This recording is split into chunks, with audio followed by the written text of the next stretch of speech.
এখন তোমাদের দেখাবো একটা সরল রেখার ঢাল তুমি কিভাবে সহজে বের করতে পারো।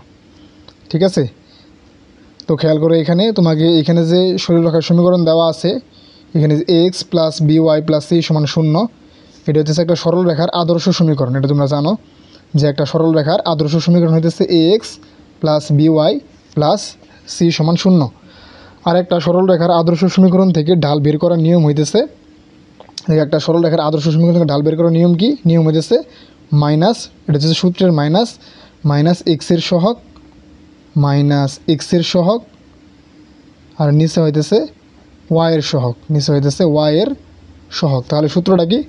সূত্র হইতেছে যে একটা আদর্শ সমীকরণ থেকে ঢাল বের করার সূত্র হইতেছে মাইনাস, এটা মাইনাস হচ্ছে সূত্রের মাইনাস এক্সের সহগ, নিচে হইতেছে ওয়াইয়ের সহগ, মাইনাস এক্সের সহগ নিচে হইতেছে ওয়াইয়ের সহগ। তাহলে দেখো এখানে একটা উদাহরণ দেওয়া আছে, এখানে দেওয়া আছে 2x - 3y + 6 = 0। এই সরল রেখার ঢাল কত?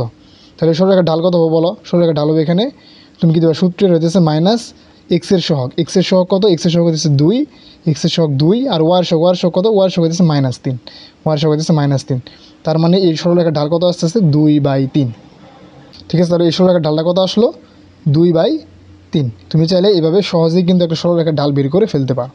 ঠিক আছে, অনেকে এখানে যে কাজটা করবে সেটা হচ্ছে তোমার এই সরল রেখাটাকে তারা y = mx + c এরকম ফরম্যাট বানাবে। এরপরে তারা কি করবে? এখান থেকে এই যে তোমার এই সরল রেখাটাকে y = mx + c বানায় যে m এর সাথে তুলনা করে তারা কিন্তু ঢালটা বের করবে। কিন্তু তুমি চাইলে কিন্তু এই ফর্মুলাটা দিয়ে মাইনাস এক্সের সহগ / y সহগ দিয়ে তুমি কিন্তু সহজেই কী করতে পারো? একটা সরল রেখার ঢাল বের করে ফেলতে পারো। ঠিক আছে, এটা তুমি MCQ রিটেন 2 জায়গায় কিন্তু ব্যবহার করতে পারবা।